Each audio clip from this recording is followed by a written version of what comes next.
Good evening, friends. Today we are going to discuss the topic, the doctrine of feeding the grant by Estoppel. This is a very important topic. Section 43, that is. It is very important for the purpose of examination also. So let's discuss the topic today.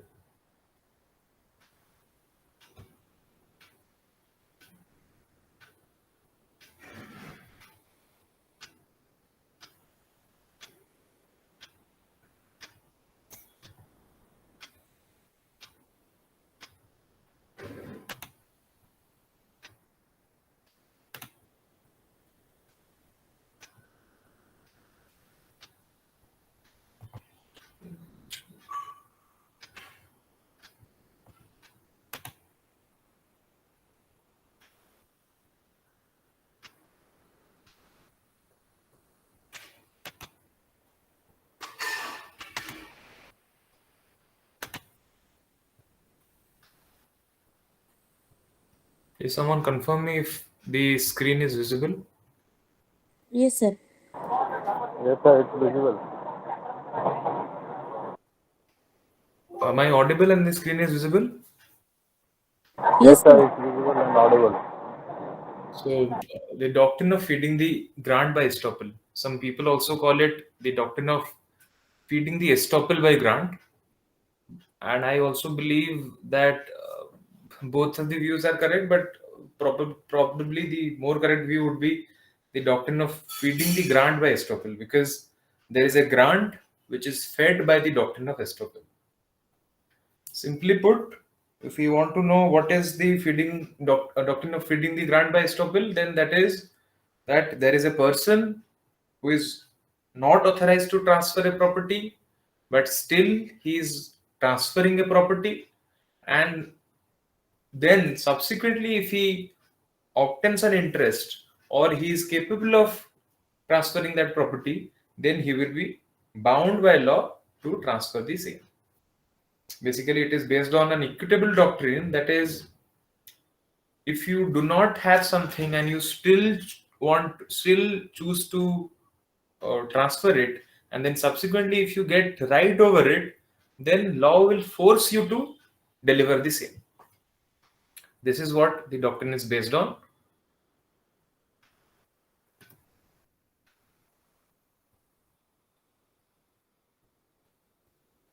Yes. So the object of the doctrine is that the equity treats it as done which ought to be done. So basically, if something should be done and it has not been done because there was a lack, or there was a possible factor of not authorization by the transferor, now that the factor has come into force, law will force it. Law will ask you to perform it.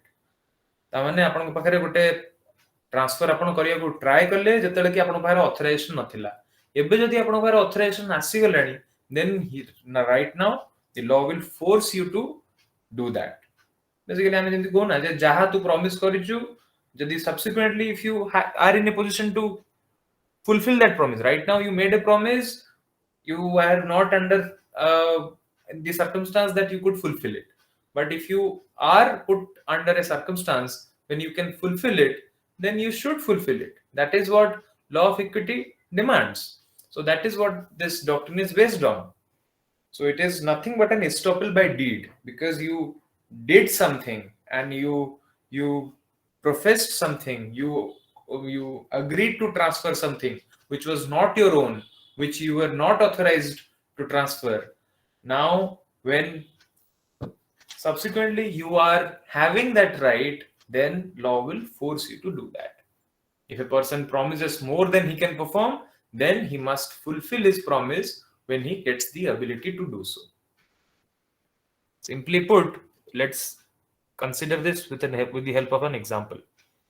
That is, let's first go to the example that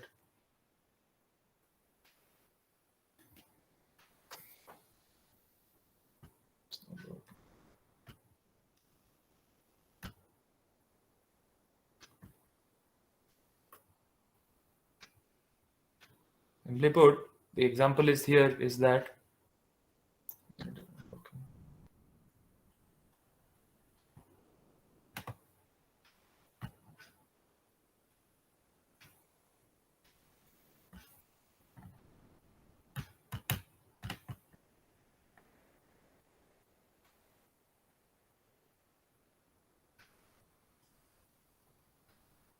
yes.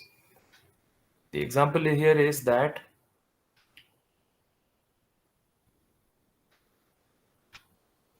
wait, I'm not able to figure out because I'm using the laptop for the first time. And not for the first time to teach. I'm doing it for the first time, so there is a glitch.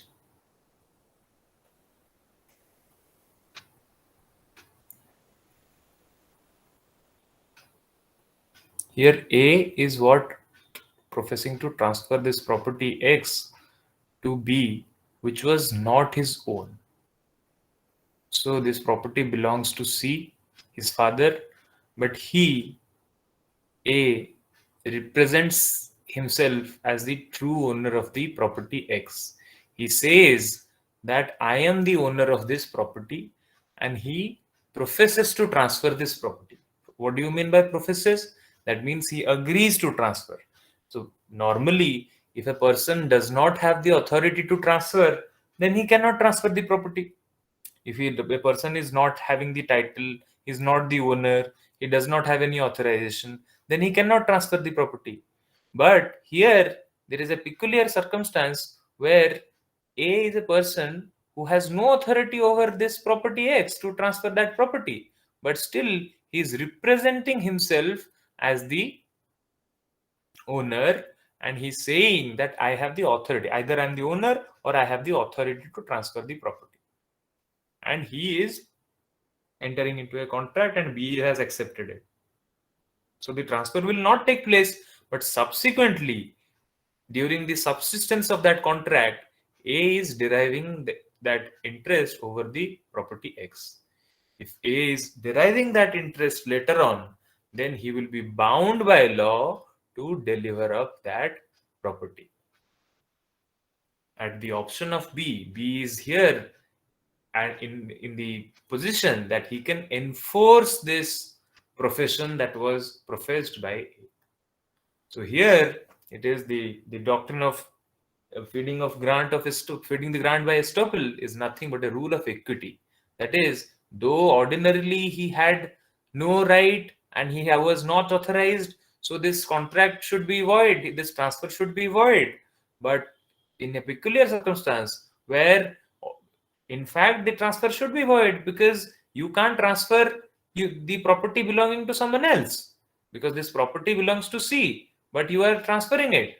So here you shouldn't be able to allowed to transfer. But then as you inherited that property, or or C gifted that property to you, or C sold that property to you, then you become the owner. Now law will ask you that you deliver up that property to honor the promise that you made. This is what this action says, that you have to honor the promise that you made. Now coming to we all discussed the objects. Now coming to the ingredients. We'll discuss the ingredients one by one. So what are the ingredients? First is that there is a contract or profession to transfer an immovable property. Here the transfer is not done, because ordinary rule is that only if I have the title, if I have the title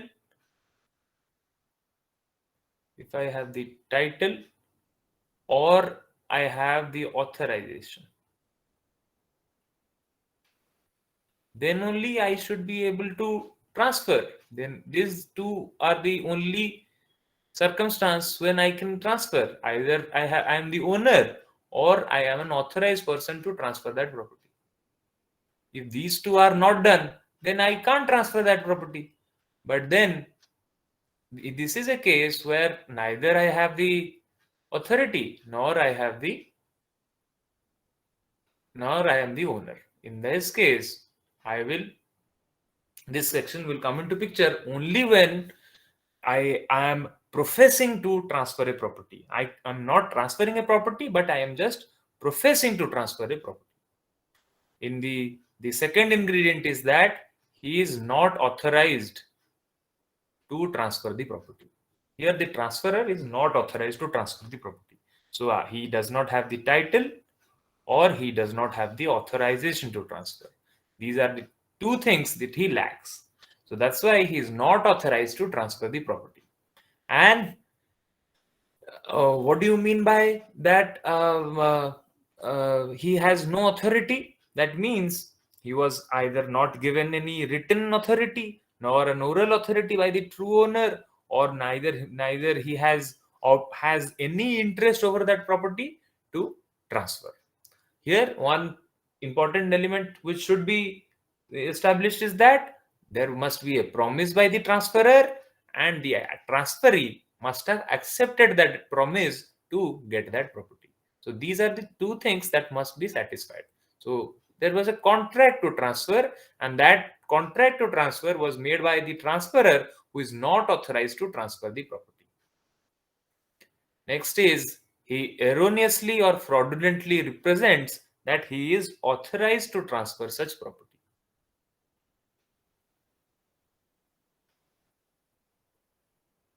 Yes, I hope it is better visible now. Yes. So the third ingredient is that he erroneously or fraudulently represents that he is authorized to transfer such property.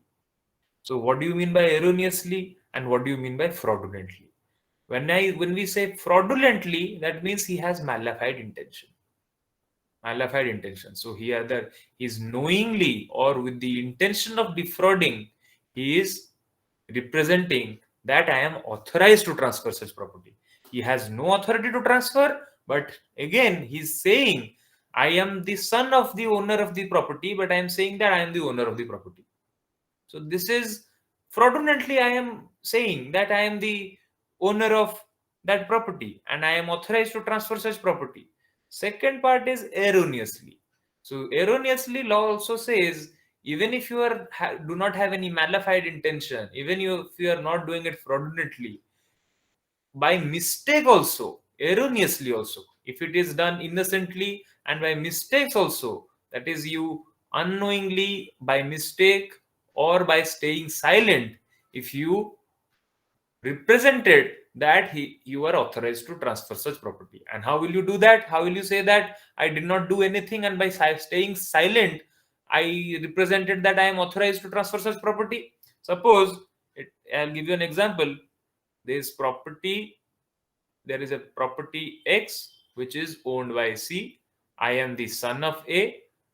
There is this person B which comes to me and says, see, I know this property, this is your property.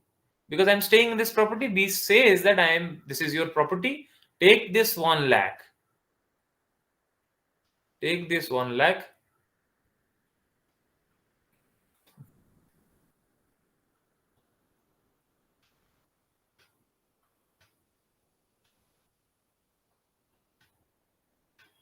Very difficult to control. Yes.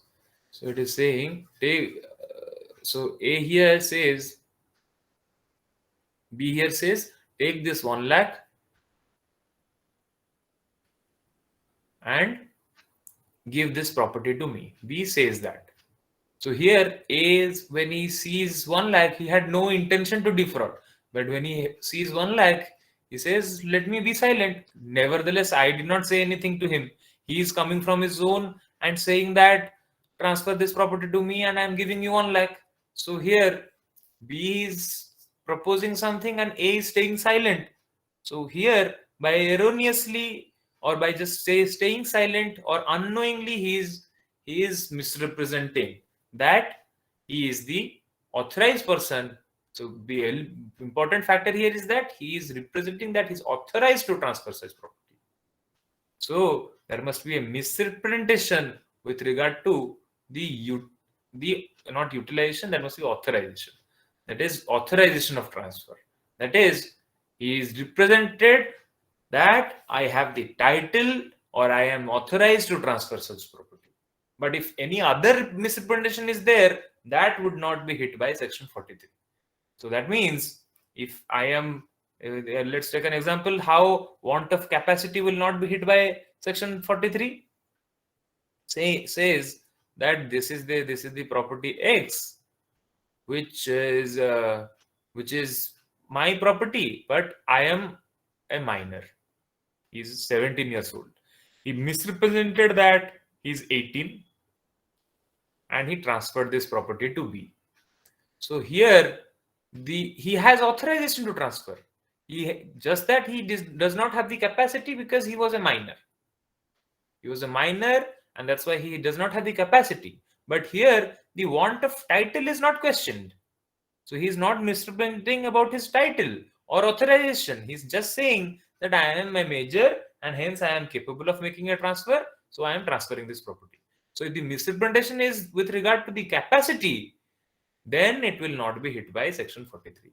Only thing is that it should be with regard to the fact that whether he is authorized to transfer that property or not.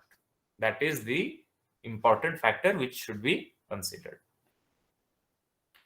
Then comes again another important factor is that if truth is known to both parties. So there can be a case where there is a misrepresentation, where A has truly misrepresented that I am the owner of the property and I am selling that when it is not his own, it belonged to C. But still, if B knew that, if B knew that, B somehow knew that yes, A is the son of C and he's just trying to fool me and he's trying to profess it. But I also know that he will inherit that property from C. That's why B, even if he knew that, he just stayed silent and he acted on that misrepresentation and he gave that he gave that money. Then this section won't apply. That has been held in B. Narayan Swamy versus Krishnamurti Mudaliar. But again, there has been divergent views of other courts where it has been held that even if the truth is known to both parties, section 43 would apply. But I believe only the correct view should be that when truth is known to both parties, then this section should not apply. Now coming to the next ingredient, that is such transfer is for consideration. So a gratuitous transfer cannot be coming under section 43. So for example, if it is a gift, then it cannot be hit under section 43. So if there is any other kind of transfer, sale, he's trying to sell that property, mortgage, anything, but it shouldn't be free. It should be for consideration. Any kind of transfer is fine, but it cannot be for not for consideration. It cannot be not for consideration. So it should be for consideration all the time. That is the fourth ingredient.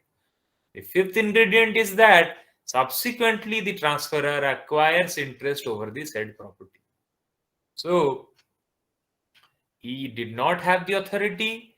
He professed himself to be the person who has authority, and he tried to transfer it. But subsequently, he acquires interest over the said property.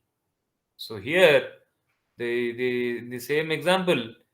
What happened when A was trying to sell that property to B? He did not have it because he was his father who was the true owner of that property. Now, after C's death, who will inherit this property? A will inherit this property. Now he is in a position that he can transfer it. So that is what he's saying, that subsequently the transfer acquires interest over the said property. And when I say subsequently acquires, it can be either by inter vivos, that is act of the parties, that is he gets it through sale, or he gets it through lease, or anything. He's by act of parties he's getting it, or by operation of law, or by operation of law also if he is getting it. That means if it has been left to him by will, or if he is succeeding to that, then in that case also he is subsequently acquiring. It does not matter how he is acquiring. He is acquiring it. But then when I say acquiring, that means it should be acquired legally.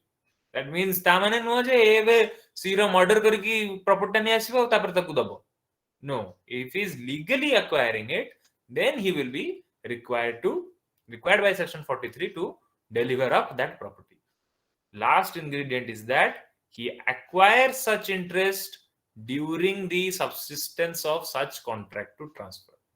So here he must be acquiring the interest, that is during subsistence. That is the catchy word, that he acquires such interest during subsistence of such contract to transfer. If these 6 ingredients are satisfied, then section 43 is made out. And if section 43 is all these 6 ingredients, what are the 6 ingredients? First is there is a contract or profession to transfer an immovable property. Second is transferor is not authorized to transfer the property. Third is he erroneously or fraudulently represents that he is authorized to transfer such property. Fourth is such a transfer is for consideration, not a gratuitous one. Fifth is subsequently the transferor acquires interest over the said property. Sixth is he acquires such interest during subsistence of such contract to transfer. If all these 6 ingredients are satisfied, then what will be the consequence? The consequence will be that the grant that was professed will be fed by Estoppel. So there was a grant, it is fed by Estoppel. That's why the name Doctrine of feeding the grant by Estoppel. The Estoppel here is feeding the grant. So I was trying to grant a property, and by virtue of the Estoppel that was due on me, that I tried to do it. That's why that grant is fed by Estoppel. So the consequence is that the transferee, that means in this case, I'm professing to transfer this property to B. B here is the transferee. So the transferee right now has the option to keep the transfer operating. I can now say that now you have to deliver of that property, right? Because you have the authority right now to deliver the property. So, and again, if he was unaware, suppose the transferee, in this case, the section also talks about the fact that if the transferee is unaware about the right, he does not have the notice of the fact that he has subsequently gotten interest over that property, and that's why I can ask him to deliver of that property. He is unaware of such right. Then also his right will not be impaired just because of that. It will not be hindered just because of that. So if there is a grant that is professed by a man having no authority, and subsequently he acquires an interest, then the said grant is fed or fulfilled by Estoppel. That is what this is it, that the doctrine of feeding the grant by Estoppel. We have discussed the illustration. We also have to only know that what kind of transfers cannot be done here. We already discussed that gratuitous transfers cannot be done. What else cannot be done? That the transfers which are forbidden by law or which are opposed to public policy, such kinds of transfer cannot be allowed under section 43. So if I am transferring a property which is the object of which is forbidden by law, then such thing cannot be transferred. But then there again this comes an important question, that is, what is the difference between space successiveness and section 43? Because we already studied under section 6a, that is, what did we study? Space successiveness. We studied that. Now we knew that a chance of succession cannot be transferred. So, but what is the difference between that? That if the chance of succession cannot be transferred, can that be pleaded that when A is A is professing to transfer a property which he had only the chance of successing, and right now that chance he inherits, why will he be forced? Because you were prohibiting that chance of succession to be transferred. The prime difference between here can be known from the conduct of the parties. So basically, in 6.6a, it says that a mere chance of succession that cannot be transferred. But here, he is not transferring a mere chance of succession. He is saying that I have full rights over that property. If he had said that, listen, there is this property X belongs to my father, but I have the right, I have a chance to inherit it, and I am transferring it. That would be bar. But here he is saying this property is me. He's misrepresenting it. Though he has a chance of succession, that is not material here, because here he is misrepresenting. Here a misrepresentation is fed by the estoppel. A misrepresentation was done, and because of that, he was professing a grant, and that is fed by section 43. You can't compare it with section 6a. Apex court has time and again held that this is just a substantive provision 6a, while section 43 is a rule of estoppel, which is acting in case of a misrepresentation. So how to difference that, whether it is a chance of succession that is transferred, or he is actually coming under 43? That is from the conduct of A. That is, if A says clearly that this property X belongs to my father, but I have a right or chance to succeed to it, and that's why I am transferring that property to you. That is a chance of succession that cannot be transferred. But if I am saying that this X is my property, and that's why I am transferring this property to you. Later on, I am inheriting that property. Then section 43 is coming into rescue here, and it is saying right now that you had professed to transfer a property which was not yours. That's why you'll be required by law to deliver up that property. This somehow ends our discussion. This is a small topic, nevertheless very important. Tell me if any doubt you have. There were some minor glitches because of the first time use of pen tab and laptop. I hope that will be addressed soon from the next meet onwards. That is from tomorrow.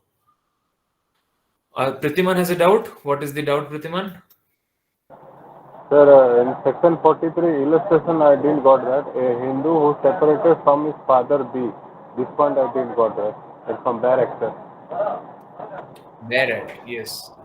So this is basically a simple illustration of that, which is saying that a Hindu who has separated from his father B sails to sea three fields X, Y, and Z, representing that A is authorized to transfer the same. Of these fields, Z does not belong to A, it having been retained by B on the partition. But on B's dying, A as heir obtains Z. So it is saying that one person is trying to transfer a property, but transfer three properties. Of out of them, he had no right over one property. Still, then he was professing to transfer three of those properties. Then subsequently, he is by virtue of partition. As he was by virtue of partition, he had kept it. But then, when the other person died, he is getting that property because he was the heir of the other person. He is inheriting that property back. So originally it was an undivided property, and out of which A, B, C were there. Then when later a partition was done, it was retained by A. So B had only right to transfer two properties, not the third property. But when the other person died, which was due, and then this person is inheriting that leftover property, now he will be required by law to deliver up that property. That is what it says. Okay, sir. Thank you, sir. I got the point. Anyone else?